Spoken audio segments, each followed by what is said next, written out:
Sometimes Good Guys Don't Wear White by the Standells at number 61 the week of September 3rd, 1966 Billboard's Hot 100.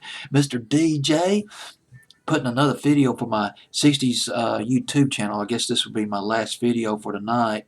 And then I'm going to move on to the 70s a couple of nights. From 68 to number 61. Didn't make top 40. Not commercial enough, really, to be a top 10 or top 20 hit. Not like Dirty Water by the Standells. Standells signed with the Liberty record label. They signed with some distinguished record labels. There was Liberty in 1964. They put out about 3 singles and an album. They also signed with the Fiji record label. They put out about a couple of singles with Fiji, but nothing really happened. But by the time they signed with the Liberty record label, they acquired a new lead singer and a drummer named Dick Dodd, a former Musketeer. He was in a surf band called the Bel Air, and they put out an instrumental, I believe it was an instrumental called Mr. Moto, sort of a local hit along the West Coast, one of those obscure surf classics that the record collectors probably really get into. They signed with the Capitol record label. Well, actually, they signed with Tower. Tower was a part of the Capitol record conglomerate, and magic happened. 1965, they hooked up with a guy named Ed Cobb, producer-songwriter. Ed Cobb, a member of the Four Preps. 26 miles to Santa Catalina. There was also Big Man from 1958 down by the station they did. And so they did these comedy melodies in the early 60s.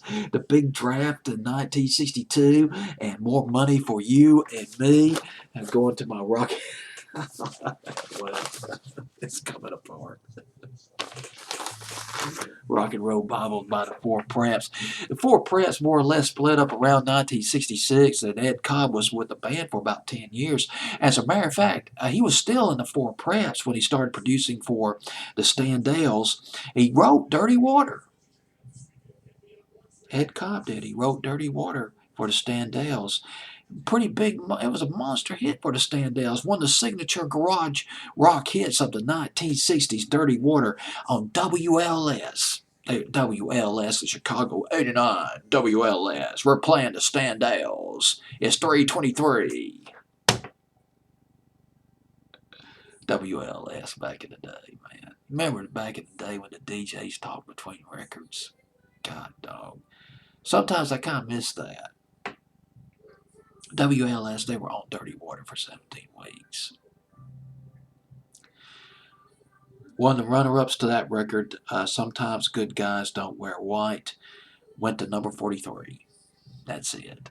Billboard's Hot 100. But it was covered by numerous, covered by metalcore bands and punk bands, including the Cramps from New York City. They probably did a rave up on that one. Remember the Cramps from back in the day. Four Preps. Well, not the Four Preps, but Ed Cobb, I believe, produced Good Guys. Sometimes Good Guys Don't Wear White. Pretty sure he probably produced that or had a hand in that. Ed Cobb. Gotta mention one thing about Ed Cobb. He also produced albums by the Chocolate Watch Band, another obscure psychedelic group from back in the 60s. Of course, for people who are really into the psychedelic stuff, they know the Chocolate Watch Band bang right off the loop. They can probably name every cut the Chocolate Watch Band made, every album the Chocolate Watch Band put out. You lay on a song by the Chocolate Watch Band, an obscure song, they'll say, oh yeah, that's off their second album. It's song number 3, side 2 on their second album, like that. Here's the Standells. Sometimes Good Guys Don't Wear White. Sometimes they wear green like me. Mr. DJ. That's what they used to call DJs back in the day, back in the 60s here in Alabama. WSGN and WTBC, the good guys.